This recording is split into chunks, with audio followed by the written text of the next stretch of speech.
Roi des rois, puissance de la Trinité, lion conquérant de la tribu de Juda, fils de Dieu, défenseur de la foi, 225e descendant de Ménélik, fils du roi Salomon et de la reine de Saba, l'empereur Haïlé Sélassié Ier gouverne depuis 56 ans l'Éthiopie.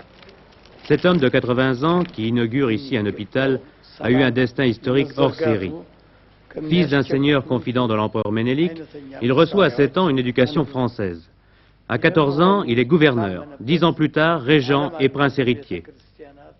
Dès 1916, il gouverne.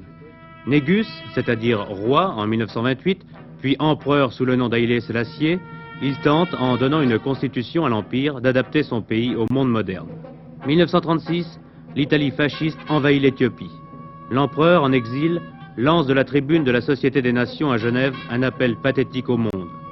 L'Éthiopie sort de l'ombre, son empereur entre dans l'histoire.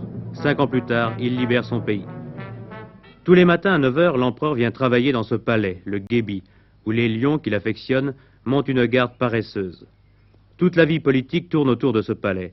Ici, l'empereur prend ses décisions, reçoit ses ministres et rend la justice.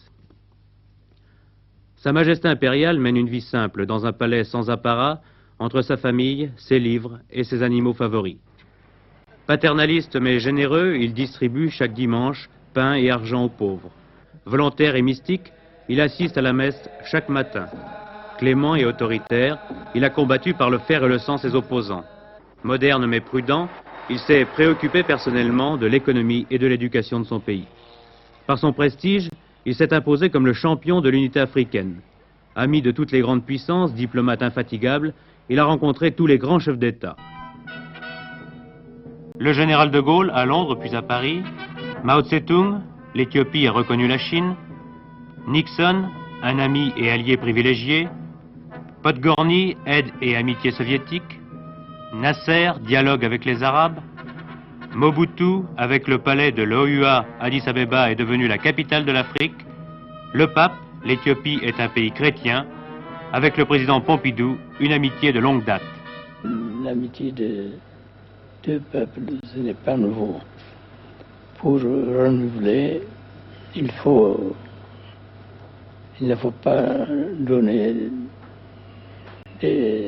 du temps sans parler, sans penser.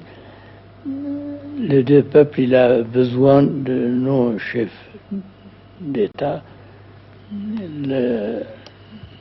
Qu'est-ce qu'il a augmenté, qu'est-ce qu'il va augmenter, qu'est-ce qu'ils ont décidé pour le monde entier aussi. C'est ça qui nous attache avec la France, avec l'Angleterre, avec l'Amérique et les autres aussi, avec tout. Nous avons fait des connaissances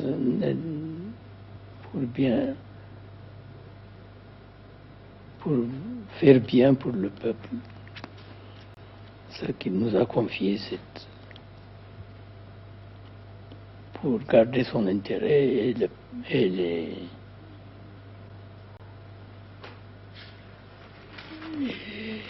travailler assez fortement pour son intérêt.